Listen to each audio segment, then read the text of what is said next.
رات کے اندھیروں میں جب معصوم بچے چیختے ہیں، جب دھماکوں کی گونج زمین کو ہلا دیتی ہے اور جب آسمان سرخ لہو میں ڈوب جاتا ہے، تب یہ دنیا ایک ہولناک سچائی کا سامنا کرتی ہے کہ طاقت کے ایوانوں میں انسانیت کا کوئی پرسان حال نہیں۔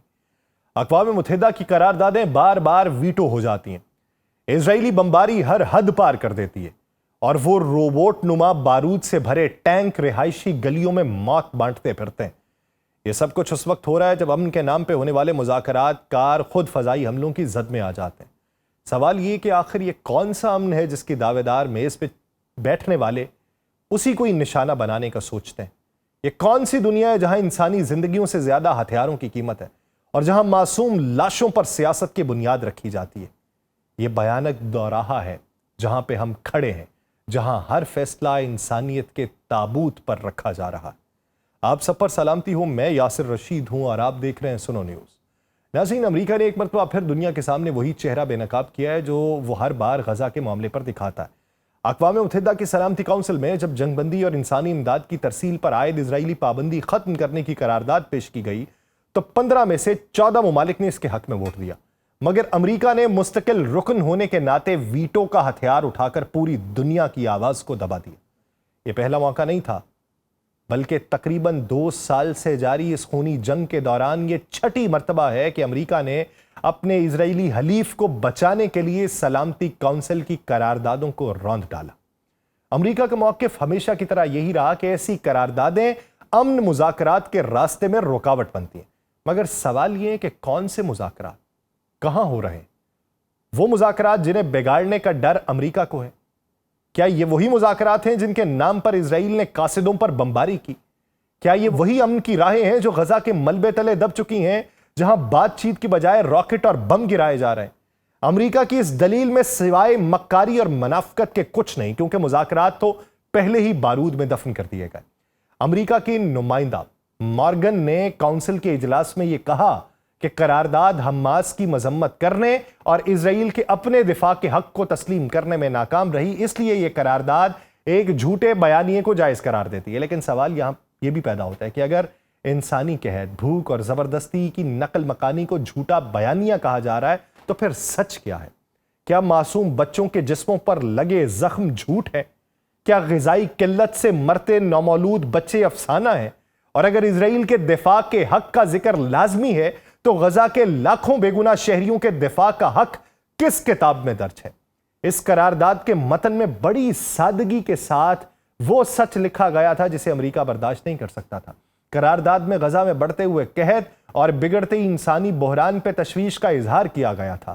یہ کہا گیا تھا کہ بھوک کو بطور جنگی ہتھیار استعمال کیا جا رہا ہے اور اسرائیل فوجی کارروائیوں کو توسیع پسندانہ عزائم کے زمرے میں لا رہا ہے۔ قرارداد میں بین الاقوامی قانون کے تحت ریاستوں پر عائد ذمہ داریوں کو اجاگر کیا گیا اور کہا گیا کہ یہ شہریوں کا تحفظ کیا جائے، جبری نقل مکانی کو روکا جائے اور جنگ کو انسانی اصولوں کے مطابق محدود کیا جائے۔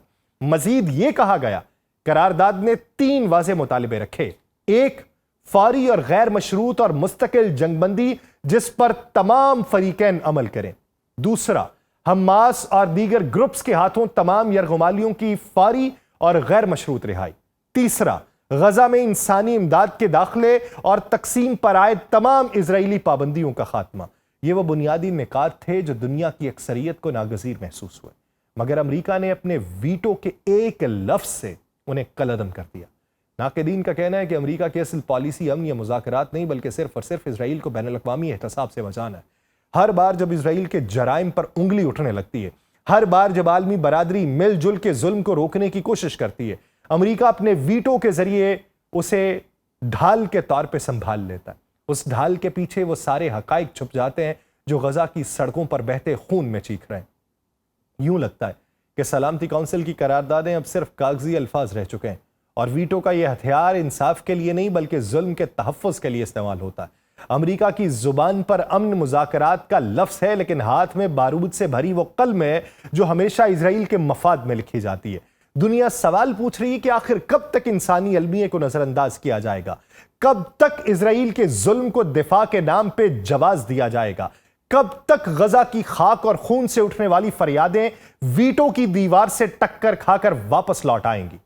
غزہ کی سرزمین آج ایک ایسی دل دہلا دینے والی داستان رقم کر رہی ہے جس کی شدت اور سفاکی نے تاریخ کے اوراق پر بھی ایک نئے باب کا اضافہ کر دیا۔ شہر کی گلیاں جو کبھی زندگی اور رونق سے بھری رہتی تھی اب موت کے سائے اور ملبے کے ڈھیروں میں بدل چکی ہیں۔ اسرائیلی فوج کئی دنوں سے غزہ شہر کو اپنے قبضے میں لینے کے لیے جارحانہ کارروائیاں کر رہی ہے، اور ان کارروائیوں میں نہ صرف فضائی بمباری اور توپ خانے کا استعمال کیا جا رہا ہے بلکہ زمینی افواج کو بھی میدان میں اتارا گیا۔ اسرائیلی فوج کی جانب سے جاری بیانات میں یہ دعویٰ کیا گیا کہ غزہ شہر میں 150 سے زائد ایسے مقامات کو نشانہ بنایا گیا جنہیں وہ حماس کے ٹھکانے قرار دیتے ہیں، لیکن زمینی حقیقت یہ ہے کہ ان حملوں کا سب سے زیادہ بوجھ عام شہریوں نے اٹھایا، جن کے گھر، بازار اور سڑکیں لمحوں میں کھنڈر میں بدل گئیں۔ غزہ کے مکین اب ایسے مناظر دیکھ رہے ہیں جو انہوں نے اپنی پوری تاریخ میں کبھی نہیں دیکھے تھے۔ شہر کے ایک رہائشی کے انکشافات جو ہیں وہ پوری دنیا کو چونکا دینے والے ہیں۔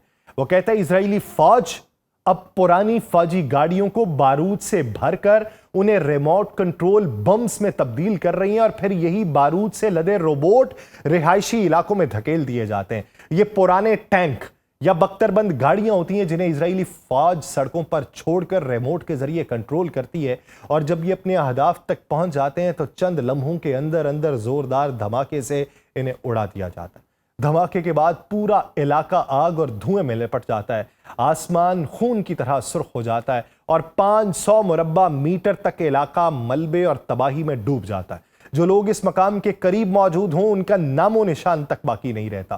غزہ کے باسی ان خودکش مشینوں کے بارود سے لدے ہوئے روبوٹ کے نام سے پکارنے لگے ہیں، اور ان کا کہنا ہے کہ فضائی بمباری اور توپ خانے سے بھی زیادہ ہلاکت خیز یہ نئی تباہی ہے۔ یہ وہ ہتھیار ہیں جو جنگ کے اصولوں اور انسانی ضمیر کی ہر لکیر کو روندتے ہوئے متعارف کروائے گئے۔ وہ گلیاں جہاں کبھی بچوں کی ہنسی گونجتی تھی، اب انہی گلیوں میں دھماکوں کے بعد چیخیں سنائی دیتی ہیں، اور ہر دھماکہ غزہ کی زمین پر ایک نیا زخم چھوڑ جا رہا ہے۔ اس سب کے بیچ انسانی جانوں کا حساب کتاب بھی دل دہلا دینے والا ہے۔ حماس کے زیر انتظام وزارت صحت نے یہ تصدیق کی ہے کہ صرف 13 اگست سے شروع ہونے والی اسرائیلی زمینی کارروائیوں کے بعد سے اب تک تقریباً 7 دن بھی نہیں بنتے 1100 افراد اپنی جانوں سے ہاتھ دھو بیٹھے، جبکہ 6000 سے زیادہ افراد شدید زخمی ہیں۔ یہ اعداد و شمار کسی کاغذ پر لکھے محض نمبر نہیں ہیں، یہ ہر اس ماں کی چیخیں ہیں جس نے اپنے بیٹے کو کھویا ہے، ہر اس باپ کا نوحہ ہے جس کی بیٹی ملبے کے نیچے دب گئی ہے، ہر اس بچے کی خاموشی ہے جس نے دنیا کو دیکھنے سے پہلے اندھیروں کا سامنا کیا ہو۔ غزہ کی زمین پر بہنے والا یہ خون اور یہ تباہی محض ایک شہر کا المیہ نہیں ہے بلکہ پوری انسانیت کے ضمیر پر ایک سوالیہ نشان ہے۔ یہ وہ منظر ہے جو بتاتا ہے کہ جنگ صرف توپ اور بارود کا کھیل نہیں رہی بلکہ یہ انسانیت کے وجود پہ کاری وار بن چکی ہے، اور غزہ اس وار کا سب سے مظلوم اور سب سے بے سہارا ہدف بن چکا ہے۔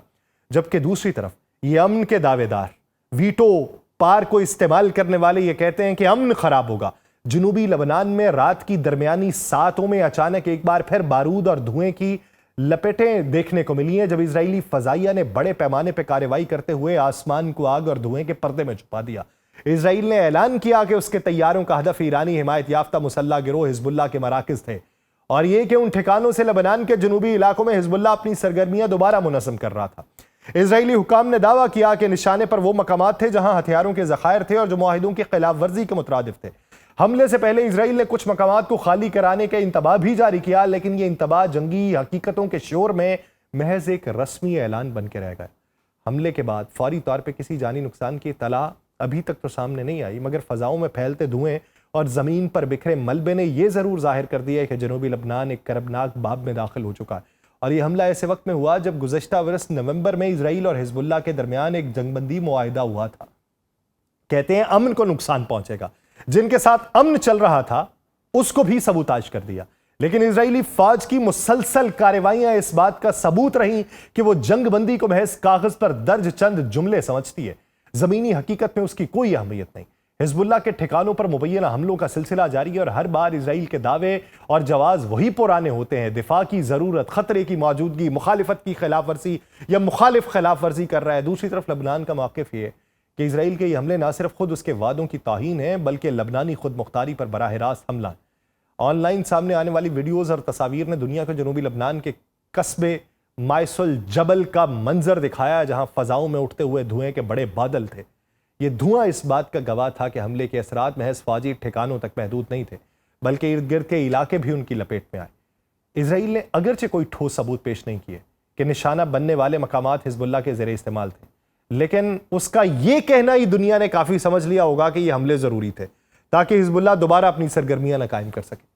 اسرائیلی دفاعی فورسز کے عربی ترجمان اویچے اور اس نے اعلان کیا ہے کہ اس نے حزب اللہ کے ہتھیاروں کے گودام کو تباہ کیا اور اس کی موجودگی اسرائیل اور لبنان کے درمیان طے شدہ سمجھوتوں کی خلاف ورزی۔ اب دیکھیے لبنان پہ جاری حملے، قطر پہ ہونے والا حملہ، حماس سے ایک طرف مذاکرات امریکہ کے کہنے پہ اور دوسری طرف 6 دنوں میں 1100 لاشیں بچھا دیے گئے۔ کیا بنے گا؟ مستقبل میں یہ طاغوتی طاقتیں منہ کے بل ایسی زمین پر گریں گی کہ انہیں کوئی ٹھوکر مارنا بھی گوارا نہیں کرے گا۔ مجھے دیجیے اجازت، اللہ نگہبان۔